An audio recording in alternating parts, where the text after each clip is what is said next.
Welcome to the deep dive. Today we're looking at something really interesting, materials describing what sounds like, well, maybe the ultimate Pathfinder First Edition campaign. Yeah, it looks like a truly professional offering, a long-term commitment. Exactly. Yeah. Run by a GM with, get this, decades of experience. We're Yeah. just going to call him GM Greg. And our mission here is basically to figure out what makes this game sound so, exciting, so desirable for players. Right, because this isn't just showing up for a few sessions. No way. This is pitched as a high-stakes, high-quality epic, taking you from level 1 all the way up to level 21. Level 21 in Pathfinder 1, that's serious stuff. World-altering potential there. It really is. And a campaign promising that needs a strong start, compelling reason to stick around. Oh, it delivers on that. The hook they use is pretty intense. It starts with this Scar of Destiny. Okay, sounds dramatic. What is it exactly? Well, that's the thing. It's described as just a minor injury. Like an old nick you got ages ago, healed up fine. So not some epic battle wound. Nope. But now, suddenly, it's not fine. It starts acting up, itching, burning, swelling. And that's the trigger. Yeah, right before and after you get unwillingly teleported somewhere. Painfully. Ouch. So the consequence is chaos. Pretty much. You wake up somewhere totally unknown, miles from anywhere familiar, and always dangerous. Yeah. You always have your adventuring gear, which is crucial. But, and this is key, no food, no water, and there are always creatures nearby. Wow, so immediate survival pressure right out of the gate. Totally. The opening scene they describe, it's a masterclass in disorientation. You wake up floating, like in a void, nothingness. Weird. Then you smell fresh towels, like clean laundry. Super strange detail. That's bizarre. What? Creates that disconnect, right? Then, bam, you're on a cot. Dimly lit cell, rough bed. Okay, grounded again, Yeah, but trapped. exactly. Your gear bag's there, so you still have your power, your tools, your scar is fading, confirming the teleport. And you hear growls outside. So step 1, survive and get out. Classic, but with a really sharp edge. And the genre tags they use nail it. High fantasy, imaginative, mystery, survival. It connects directly to the reward. Which is The whole realm is apparently riddled with endless dungeons, dangerous wilds. standard fantasy stuff. But the creatures there, they hoard and guard treasures beyond belief. So the risk is immense, but the potential payoff also immense. Okay, I see. High risk, high reward, survival mystery. It sets a demanding tone. You need powerful characters for that. Precisely. Which leads us perfectly into character creation because, well, they give you that power. How so? If you're going to survive that kind of world, you can't be fragile. So rule number 1, max HP at level 1. Okay, pretty standard for some home games. Helps survivability. And max HP. Every single level, all the way up. Whoa, okay, that's a big deal. Guaranteed toughness. No random low HP rolls screwing you over later. Exactly. A huge quality of life thing for a long campaign. But the real power boost, ability source. Let me guess, it's not the standard 15 or 20 point buy. Not even close. They use, and I quote, an amazing 32-point buy before racial muds. 32. Okay, wow. Standard heroic is maybe 20, 25 tops. 32 points. That's practically superhero level from the start. They even give examples. You could take a balanced superhero array, 18, Yeah. 16, 14, 12, 10, 8. That's incredibly solid. Yeah. Strong across the board. Or, if you want to really specialize, the min-max array, 18, 18, 12, 10, 8, 8. 2 starting 18s before racials. Yeah, you can build an absolute monster with that. Right. It fundamentally changes how you can build your character. And what's fascinating thinking about it is that it's probably necessary. Pathfinder 1A runs strictly by the rules against tough monsters.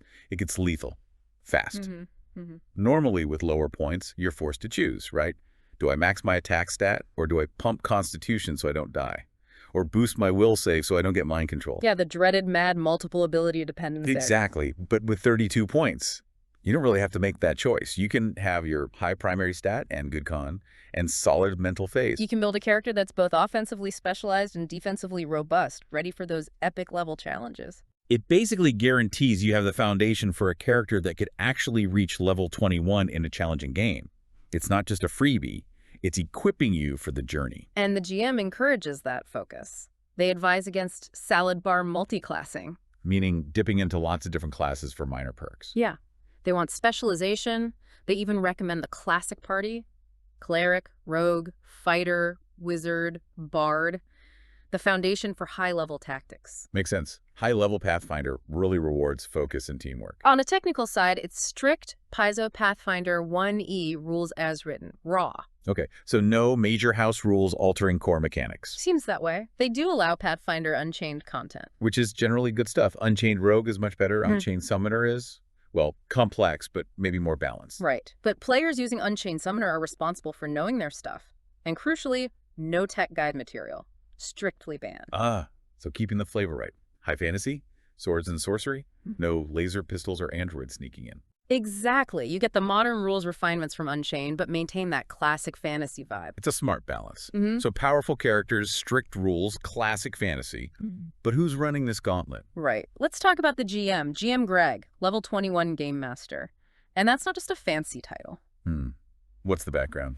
This GM claims nearly 45 years of experience, started back in 1979 with AD&D. Wow, okay, so true veteran status. And specifically for Pathfinder 1M, over 5,000 hours logged running it, including one campaign that lasted almost 4,700 hours over 5 years. 5,000 hours. That's Yeah. That's basically a full-time job's worth of hours just on Pathfinder. Yeah. That's staggering commitment and experience. You're definitely buying into expertise there. But it's not just about knowing the rules for decades. It's about the delivery.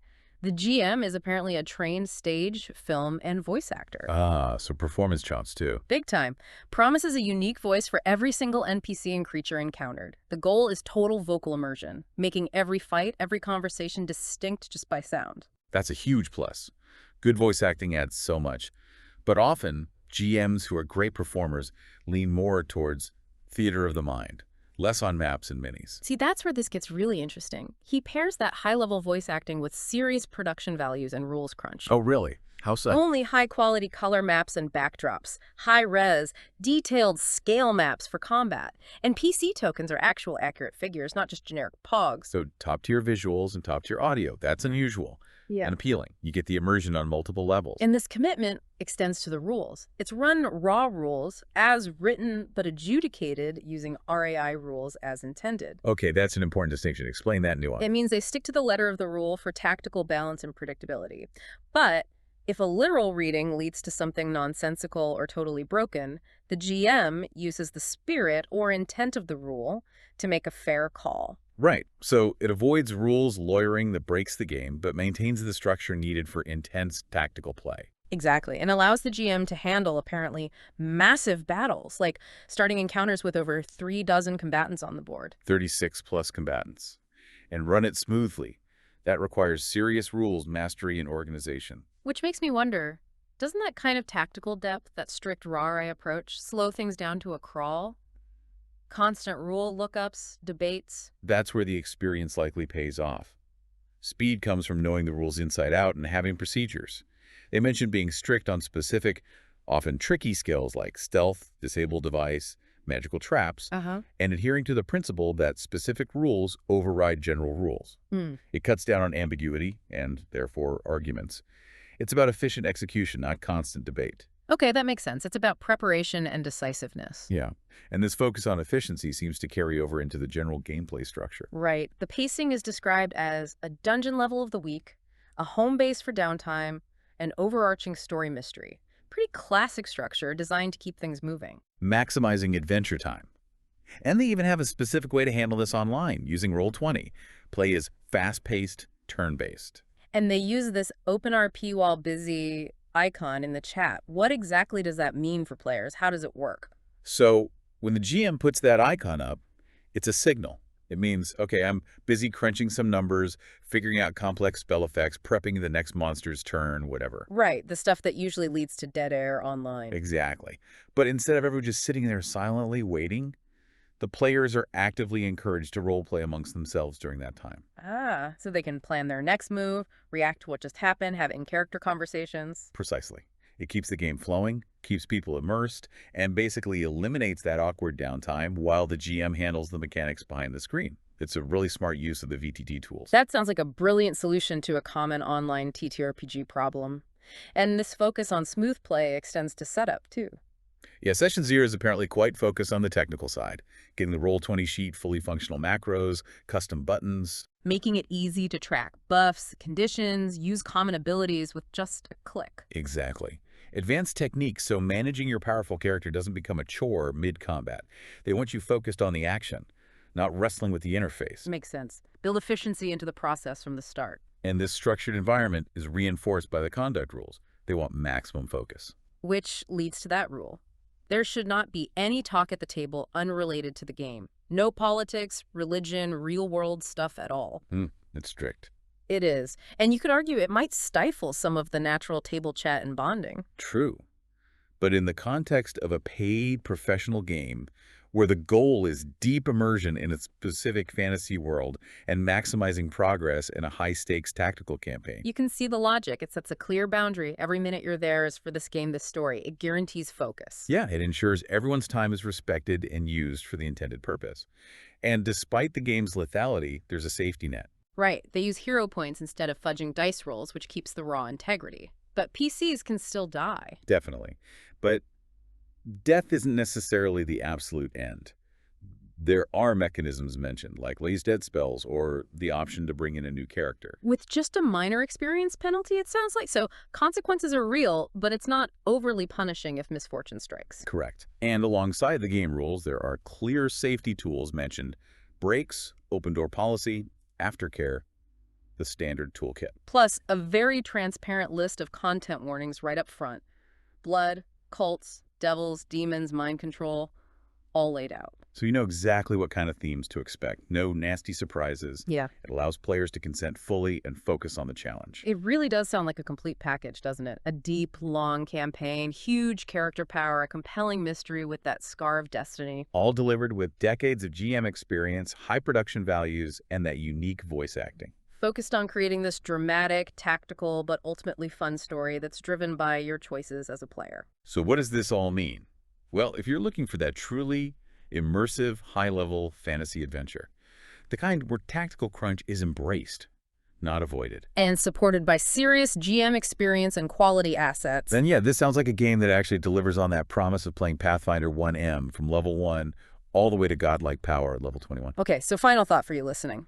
That 32-point buy, that's huge. You're expected to build something seriously effective, specialized. If you were sitting down at that session 0, sticking strictly to the core Paizo raw, no third-party stuff, what single class would you build to absolutely dominate those dungeons and grab those treasures beyond belief? Think about maxing out offense and defense with those points. What kind of Pathfinder demigod would you unleash on that world?